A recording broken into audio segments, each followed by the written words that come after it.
In this tutorial we're going to learn about case statements, loops and randomness. So to start with, click New Project followed by Console Application. In the place here we're going to write dim number as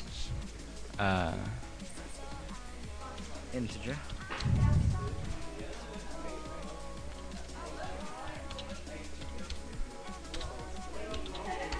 So to learn all of these skills, we're going to create a guess the number game. So we'll start off by setting the number to 5. We'll then create a variable which will store what the user guesses. We'll call that guess.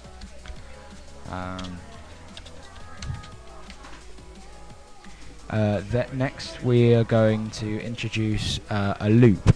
For this one we're going to use a for loop, giving them 3 guesses.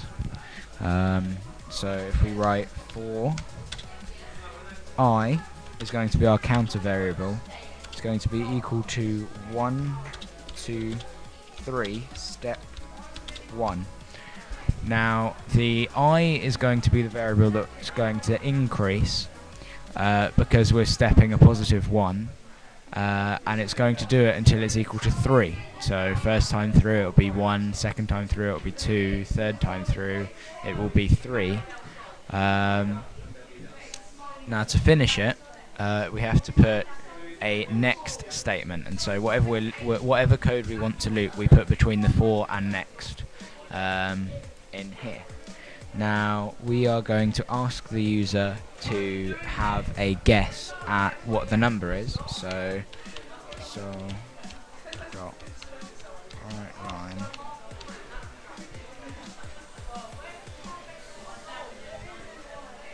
please enter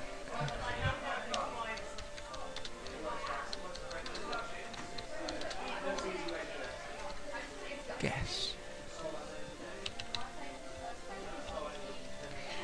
Next we're going to save what they type in to the variable guess. So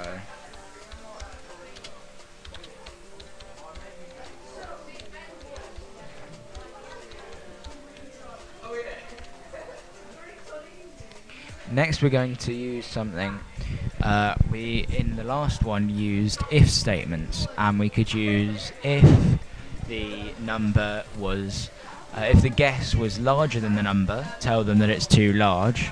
If it's less than the number, tell them that it's too small. And if it is the number, tell them that it is correct and that they've won the game. We can use something else for long statements such as this, so that we don't have to write lots of if-else statements. And this is called a case statement.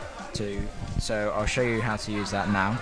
So we have to select case, and that we're going to select is guess.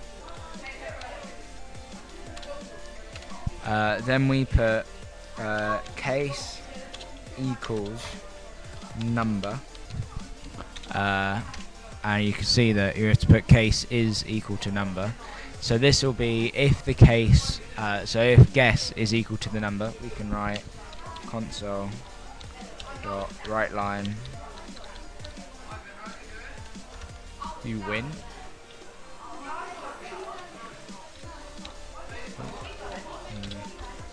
Win. Next we're going to do case is less than number. So line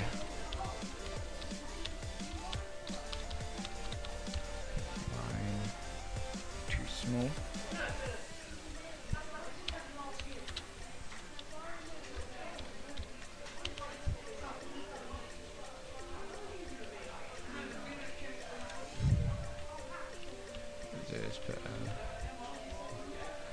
Clean up the look of things a bit. And case is larger than number. Then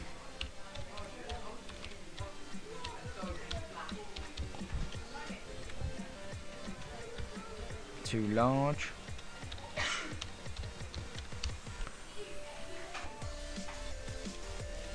And then you can also use something called the case else, which will be if the case is anything else and hasn't come up beforehand, then we'll use this case else. But in this example, the case else will not come up because the number has to either be larger, smaller, or equal to. Unless you're going to imaginary numbers, which the computer can't cope with anyway. So, right line. How did you do that?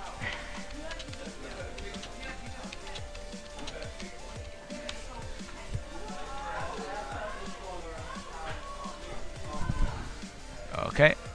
And we've already got the next, so we'll hold the window open.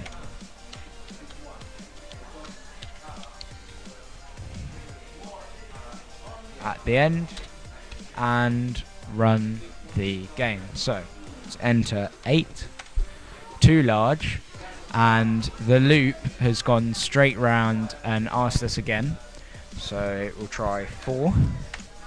It's too small, and it's gone round again. Now if we try 6, then it says too large and holds, and we don't get another guess, and if we press something else, it goes away. Now if we try and we get it right first time and we press 5, it asks us to enter it again. So ideally what we'd like it to do is to stop when the person has managed to guess correctly. So to do that, we'll, rather than use a for loop, we'll use a do until loop. So we can do until the guess equals the number. And when you do a do loop, I think it's end do.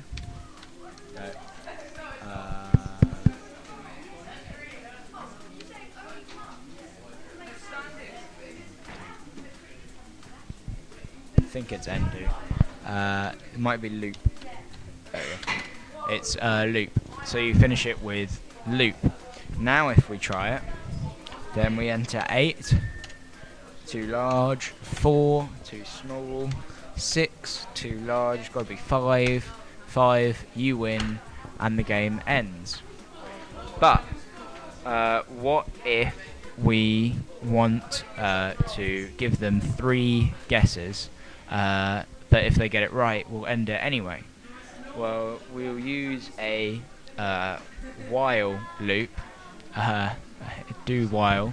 So do while number is not equal to guess, and I is less than 3. We have to define I as integer. Let's go and do that. Dim.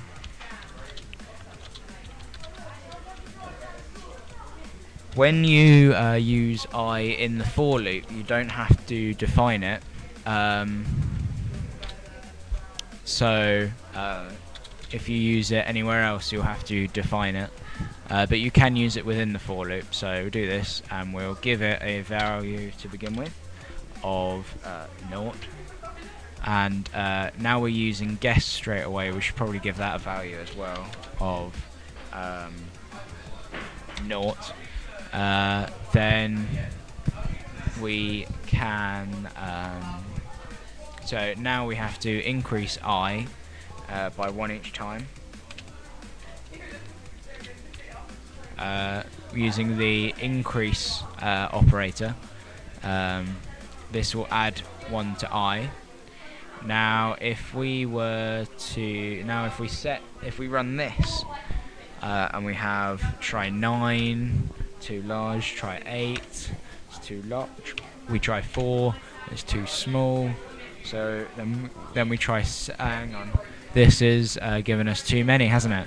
So what we need to do is if we set I to 1, then we're counting, and it will be 1 first time, 2 second time, and 3 the third time, which will get us out. So if we run it this time and we do 9, 8, 7, and it still hasn't worked, so Don't know why that is. 1 the first time, 2 the second time, 3 the third time.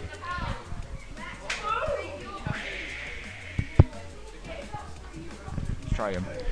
See what happens. 9, 8, 7, 6. It's because we've put and, not or.